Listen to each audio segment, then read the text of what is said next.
সাথী তুমি আমার জীবনে, সাথী তুমি আমার মরণে। ঢালিউডের কিংবদন্তি নায়ক সালমান শাহের মৃত্যুর ২৯ বছর পর অবশেষে নতুন মোড় নিয়েছে তার মৃত্যুর রহস্য ঘেরা মামলা। দীর্ঘদিন অপমৃত্যু হিসেবে বিবেচিত মামলাটি এবার হত্যা মামলা হিসেবে গ্রহণের নির্দেশ দিয়েছেন ঢাকা মহানগর দায়রা জজ আদালত। সালমান শাহের মা নীলা চৌধুরীর রিভিশন আবেদন মঞ্জুর করেই আদালত এই নির্দেশ দেন। এর পরপরই সালমান শাহের মামা আলমগীর কুমকুম রমনা থানায় হত্যা মামলা দায়ের করেন। মামলায় সালমানের স্ত্রী সামিরাকে প্রধান আসামি করা হয়েছে। পাশাপাশি ব্যবসায়ী আজিজ মোহাম্মদ ভাই, অভিনেতা ডন সহ আরও ১০ জনের নাম অন্তর্ভুক্ত করা হয়েছে।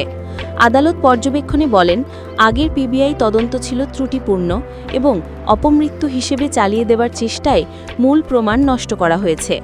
আদালত আরও উল্লেখ করেন, সালমান শাহের বুকে আঘাতের চিহ্ন ছিল, যা আত্মহত্যার সঙ্গে সামঞ্জস্যপূর্ণ নয়। সালমান শাহের ঘরে সিরিঞ্জ ও ক্লোরোফর্ম ভর্তি ব্যাগ পাওয়ার বিষয়টি আবারও আলোচনায় এসেছে। আদালতের মন্তব্যে স্পষ্ট ইঙ্গিত পাওয়া যাচ্ছে, এবার হয়তো মূল অভিযুক্তদের বিরুদ্ধে কঠোর ব্যবস্থা নেওয়া হতে পারে। দীর্ঘ প্রায় ৩ দশক পর এই রায়ের পর নতুন করে আসার আলো দেখছেন সালমান শাহের পরিবার ও কোটি ভক্ত।